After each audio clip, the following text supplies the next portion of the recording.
Today we're reading Chapter 5 of New Moon by Stephanie Meyer. I am so happy that I can,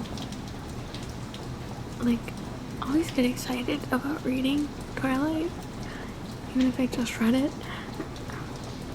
And I am very excited to keep reading it with you.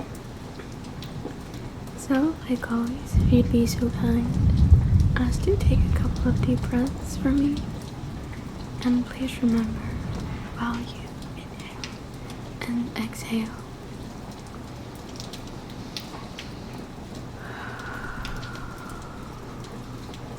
that when we read, we do not exist anymore.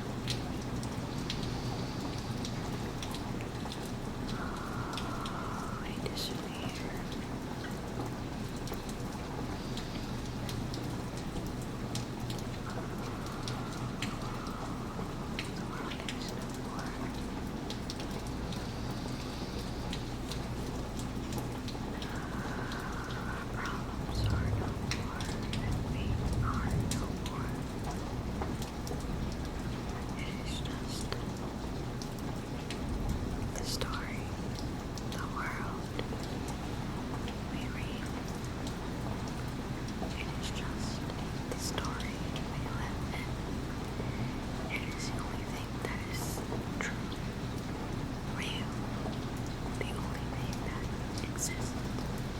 Chapter 5, Cheater.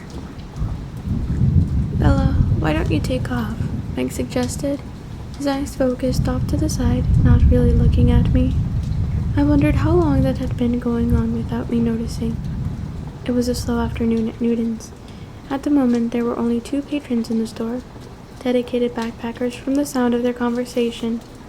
Mike had spent the last hour going through the pros and cons of 2 brands of lightweight packs with them, but they'd taken a break from serious pricing to indulge in trying to one-up each other with their latest tales from the trail. Their distraction had given Mike a chance to escape. I don't mind staying, I said. I still hadn't been able to sink back into my protective shell of numbness, and everything seemed oddly close and loud today, like I'd taken cotton out of my ears. I tried to tune out the laughing hikers without success. I'm telling you, said the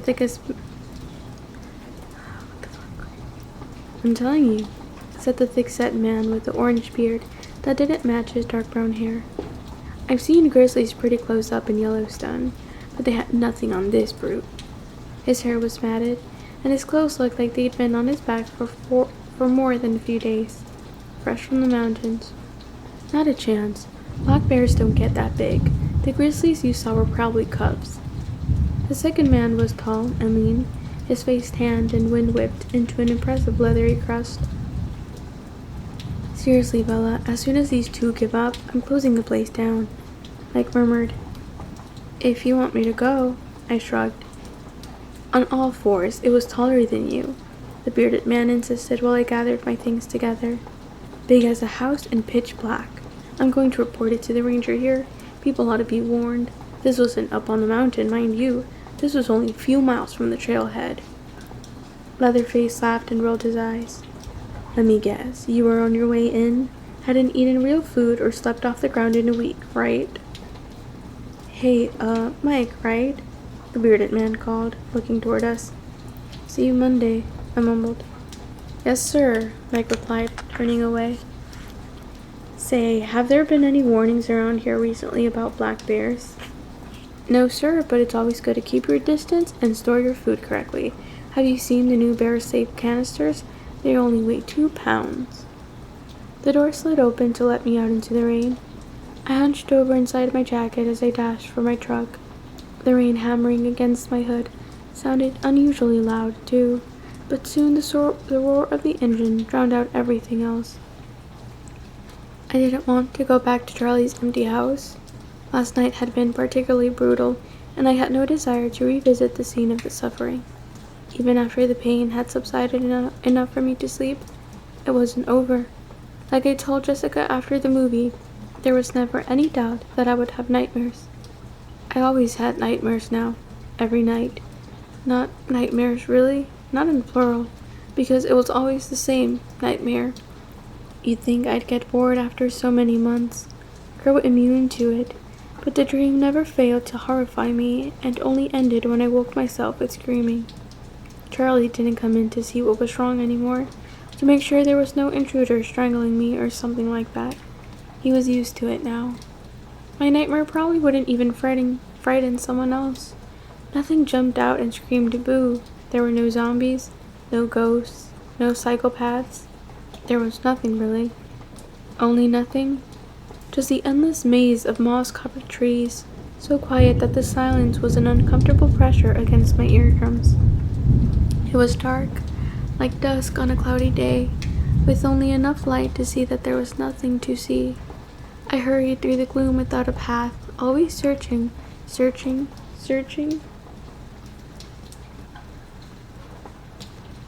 Getting more frantic as the time stretched on, trying to move faster, though the speed made me clumsy. Then there would come the point in my dream, and I could feel it coming now, but could never seem to wake myself up before it hit, when I couldn't remember what it was that I was searching for, when I realized that there was nothing to search for and nothing to find, that there had never been anything more than just this empty, dreary wood, and there never would be anything more for me. Nothing but nothing. That was usually about when the screaming started. I wasn't paying attention to where I was driving, just wandering through empty wet side roads as I avoided the ways that would take me home, because I didn't have anywhere to go. I wished I could feel numb again, but I couldn't remember how I'd managed it before. The nightmare was nagging at my mind and making me think about things that would cause me pain. I didn't want to remember the forest. Even as I shuddered away from the images, I felt my eyes fill with tears and the aching begin around the edges of the hole in my chest. I took one hand from the steering wheel and wrapped it around my torso to hold it in one piece. It will be as if I'd never existed. The words ran through my head, lacking the perfect clarity of my hallucination last night. They were just words, soundless, like print on a page. Just words, but they ripped the hole wide open, and I stomped on the brake, knowing I should not drive while this incapacitated.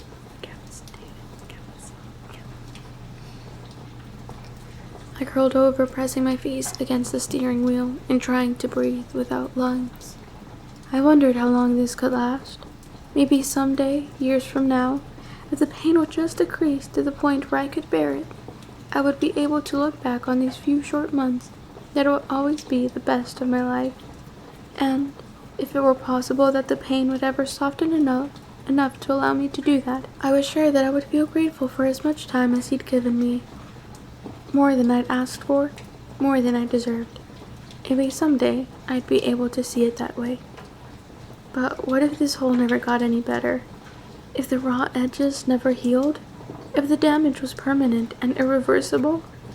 I held myself tightly together. As if he'd never existed, I thought in despair, what a stupid and impossible promise to make. He could steal my pictures and reclaim his gifts, but that didn't put things back the way they'd been before I'd met him. The physical evidence was the most insignificant part of the equation. I was changed. My insides altered almost past the point of recognition. Even my outsides looked different. My face sallow, white except for the purple circles the nightmares had left under my eyes. My eyes were dark enough against my pallid skin that, if I were beautiful and seen from a distance, I might even pass for a vampire now. But I was not beautiful, and I probably looked closer to a zombie. As if he'd never existed? That was insanity. It was a promise that he could never keep, a promise that was broken as soon as he'd made it. I thumped my head against the steering wheel, trying to distract myself from the sharper pain. It made me feel silly for ever worrying about keeping my promise. Where was the logic in sticking to an agreement that had already been violated by the other party? Who cared if I was reckless and stupid? There was no reason to avoid recklessness, no reason why I shouldn't get to be stupid. I laughed humorlessly to myself, still gasping for air. Reckless and forks. Now there was a hopeless proposition. The dark humor distracted me, and the distraction eased the pain. My breath came easier, and I was able to lean back against the seat. Though it was cold today, my forehead was damp with sweat. I concentrated on my hopeless proposition to keep from sliding back into the excruciating memories. To be reckless in Forks would take a lot of creativity, maybe more than I had, but I wished I could find some way. I might feel better if I weren't holding fast all alone to a broken pact.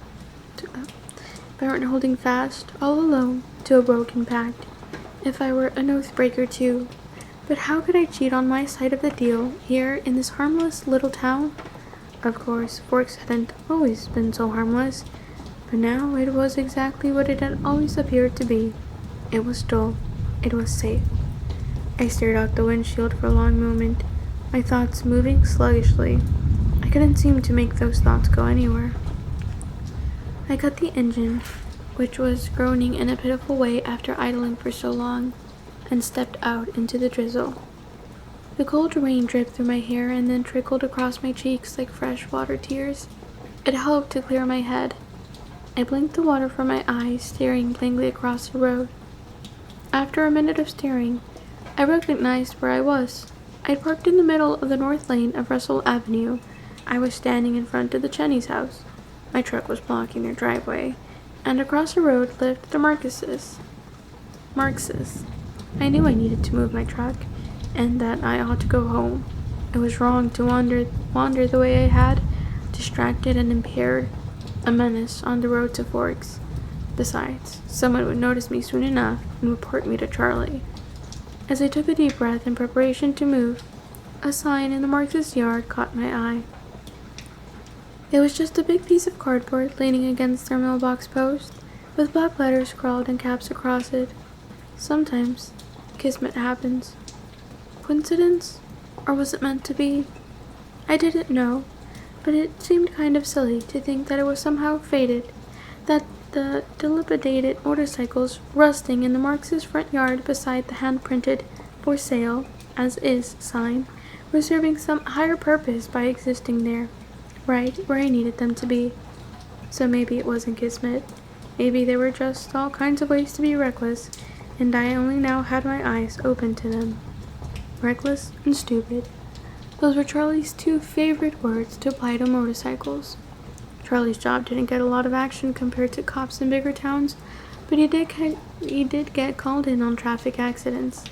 With the long, wet stretches of freeway twisting and turning through the forest, blind corner after blind corner, there was no shortage of that kind of action. But even with all the huge log haulers barreling around the turns, mostly people walked away. The exceptions to that rule were often on motorcycles, and Charlie had seen one too many victims, almost always kids, smeared on the highway. He'd made me promise before I was 10 that I would never accept a ride on a motorcycle.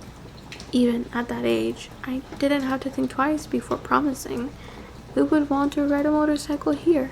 It would be like taking a 60-mile-per-hour bath. So many promises I kept. It clicked together for me then. I wanted to be stupid and reckless, and I wanted to break promises. Why stop at one? That's as far as I thought it through. I slouched through the rain to the Marx's front door and rang the bell. One of the Marx boys opened the door. The younger one, the freshman, I couldn't remember his name. His sandy hair only came up to my shoulder. He had no trouble remembering my name. Bella Swan? He asked in surprise. How much do you want for the bike? I panted, jerking my thumb over my shoulder toward the sales display. Are you serious? He demanded. Of course I am. They don't work. I sighed impatiently. This was something I'd already inferred from the sign. How much? If you really want one, just take it. My mom made my dad move them down to the road so they'd get picked up with the garbage. I glanced at the bikes again and saw that they were resting on a pile of yard clippings and dead branches. Are you positive about that? Sure. You want to ask her? It was probably better not to involve adults who might mention this to Charlie. No, I believe you. You want me to help you? He offered. They're not light. Okay, thanks. I only need one though. Might as well take both, the boy said. Maybe you could scavenge some parts. He followed me out into the downpour and helped me load both of the heavy bikes into the back of my truck. He seemed eager to be rid of them, so I didn't argue. "What are you going to do with them anyway?" he asked. "They haven't worked in years." "I kind of guessed that," I said, shrugging. My spur-of-the-moment whim hadn't come with a plan intact. "Maybe I'll take them to Dowling's." He snorted. "Dowling's would charge more to fix them than they'd be worth running." I couldn't argue with that. John Dowling had earned a reputation for his pricing. No one went to him except in an emergency. Most people preferred to make the drive up to Port Angeles if their car was able. I'd been very lucky on that front. I'd been worried, when Charlie first gifted me my ancient truck, that I wouldn't be able to afford to keep it running. But I'd never had a single problem with it, other than the screaming loud engine and the 55-mile-per-hour maximum speed limit. Jacob Black had kept it in great shape when it had belonged to his father, Billy. Inspiration hit like a bolt of lightning. Not unreasonable, considering the storm. "You know what? That's okay. I know someone who builds cars." "Oh, that's good." He smiled in relief. He waved as I pulled away, still smiling. Friendly kid. I drove quickly and purposefully now, in a hurry to get home before there was the slightest chance of Charlie appearing, even in the highly unlikely event that he might knock off early. I dashed through the house to the phone, key still in hand.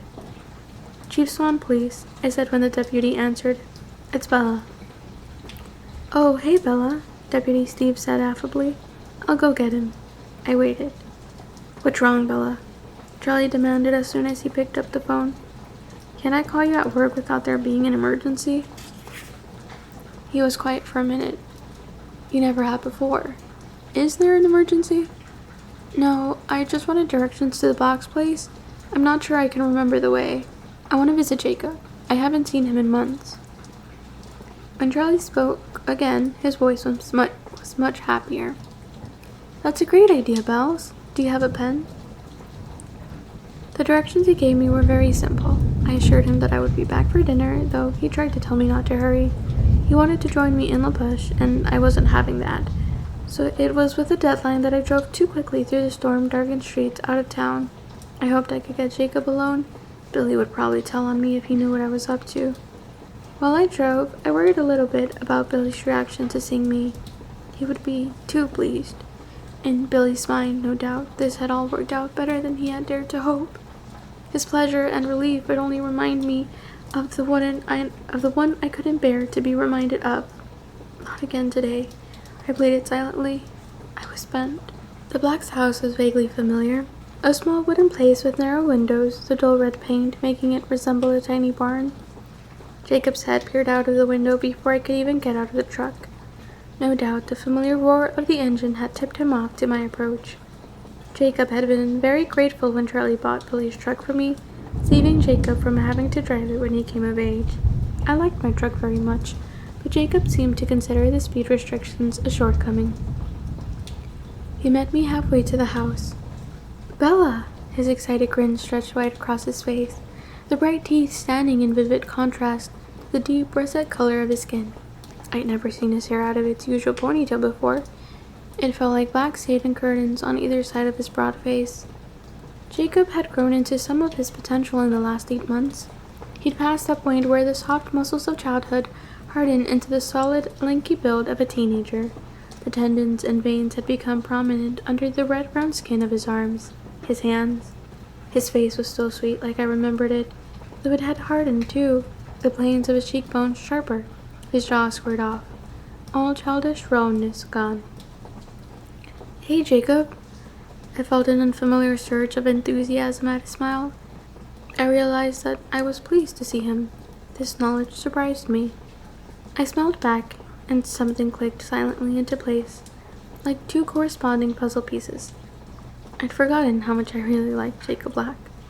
He stopped a few feet away from me, and I stared up at him in surprise, leaning my head back though the rain pelted my face. "You grew again," I accused in amazement. He laughed, his smile widening impossibly. 6'5", he announced with self-satisfaction. His voice was deeper. He laughed, his smile widening impossibly. 6'5", he announced with self-satisfaction. His voice was deeper, but it had the husky tone I remembered. Is it ever going to stop? I shook my head in disbelief. You're huge. Still a beanpole, though, he grimaced. Come on inside, you're getting all wet. He led the way, twisting his hair in his big hands as he walked. He pulled a rubber band from his hip pocket and wound it around the bundle. Hey, Dad, he called as he dug to get through the front door. Look who stopped by. Billy was in the tiny square living room, a book in his hands. He set the book in his lap and wheeled himself forward when he saw me. Well, what do you know? It's good to see you, Bella. We shook hands. Mine was lost in his white grasp. What brings you out here? Everything okay with Charlie? Yes, absolutely. I just wanted to see Jacob. I haven't seen him in forever. Jacob's eyes brightened at my words. He was smiling so big it looked like it would hurt his cheeks. Can you stay for dinner? Billy was eager too. No, I've got to feed Charlie, you know. I'll call him now, Billy suggested. He's always invited. I laughed to hide my discomfort. It's not like you'll never see me again. I promise I'll be back again soon. So much you'll get sick of me. After all, if Jacob could fix the bike, someone had to teach me how to ride it. Billy chuckled in response. Okay, maybe next time. So, Bella, what do you want to do? Jacob asked. Whatever. What were you doing before I interrupted? I was strangely comfortable here. It was familiar, but only distantly. There were no painful reminders of the recent past. Jacob hesitated. I was just heading out to work on my car, but we can do something else. No, that's perfect, I interrupted. I'd love to see your car. Okay, he said, not convinced. It's out back, in the garage. Even better, I thought to myself. I waved at Billy. See you later. A thick stand of trees and shrubbery conceals his garage from the house. The garage was no more than a couple of big preformed sheds that had been bolted together with their interior walls knocked out. Under the shelter, raised on cinder blocks, was what looked to me like a completed automobile. I recognized the symbol on the grille at least. What kind of Volkswagen is that? I asked. It's an old Rabbit, 1986, a classic. How's it going? Almost finished, he said cheerfully. And then his voice dropped into a lower key. My dad made good on his promise last spring. I said. He seemed to understand my reluctance to open the subject. I tried not to remember last May at the prom. Jacob had been bribed by his father with money and car parts to deliver a message there. Billy wanted me to stay a safe distance from the most important person in my life. It turned out that his concern was, in the end, unnecessary. I was all too safe now. But I was going to see what I could do to change that. Jacob, what do you know about motorcycles? I asked. He shrugged. Some. My friend Embry has a dirt bike. We work on it together sometimes. Why? Well, I pursed my lips as I considered. I wasn't sure if he could keep his mouth shut, but I didn't have many other options. I recently acquired a couple of bikes, and they're not in the greatest condition. I wonder if you could get them running? Cool. He seemed truly pleased by the challenge. His face glowed. I'll give it a try. I held up one finger in warning. The thing is, I explained, Charlie doesn't approve of motorcycles. Honestly, he'd probably bust a vein in his forehead if he knew about this, so you can't tell Billy. Sure, Jacob smiled. I understand. I'll pay you, I continued. This offended him. No, I want to help. You can't pay me. Well, how about a trade then? I was making this up as I went, but it seemed reasonable enough. I only need one bike, and I'll need lessons too, so how about this? I'll give you the other bike, and then you can teach me. Sweet. He made the words into 2 syllables. Wait a sec, are you legal yet? When's your birthday? You missed it, he teased, narrowing his eyes in mock resentment. I'm 16. Not that your age ever stopped you before, I muttered. Sorry about your birthday. Don't worry about it. I missed yours. What are you, 40? I sniffed. Close. We'll have a joint party to make up for it. Sounds like a date. His eyes sparkled at the word. I needed to rein in the enthusiasm before I gave him the wrong idea. It was just that I had been It was just that it had been a long time since I'd felt so light and buoyant. The rarity of the feeling made it more difficult to manage. Maybe when the bikes are finished, our present to ourselves, I added. Deal. When will you bring them down? I bit my lip, embarrassed. They're in my truck now, I admitted. Great, he seemed to mean it. Will Billy see if we bring them around? He winked at me. We'll be sneaky. We eased around from the east, sticking to the trees when we were in view of the windows, affecting a casual-looking stroll just in case. Jacob unloaded the bikes swiftly from the truck bed, wheeling them one by one into the shrubbery where I hid. It looked too easy for him. I'd remember the bikes being much, much heavier than that. These aren't half bad, Jacob praised as we pushed them through the cover of the trees. This one here will actually be worth something when I'm done. It's an old Harley Sprint. That one's yours then. Are you sure? Absolutely. These are going to take some cash though, he said, frowning down at the blackened metal. We'll have to save up for parts first.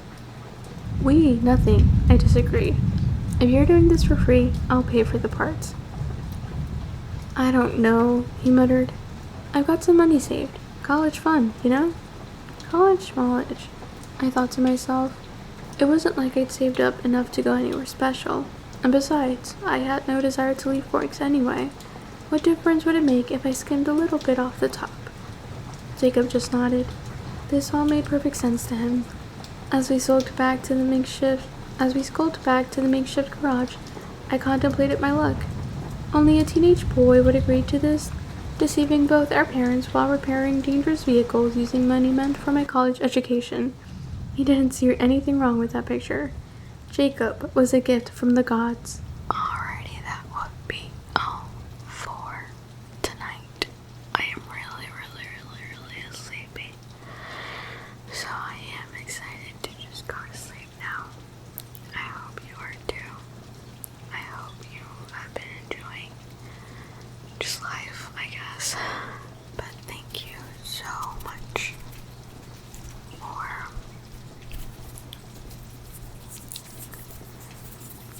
reading with me. I truly appreciate it.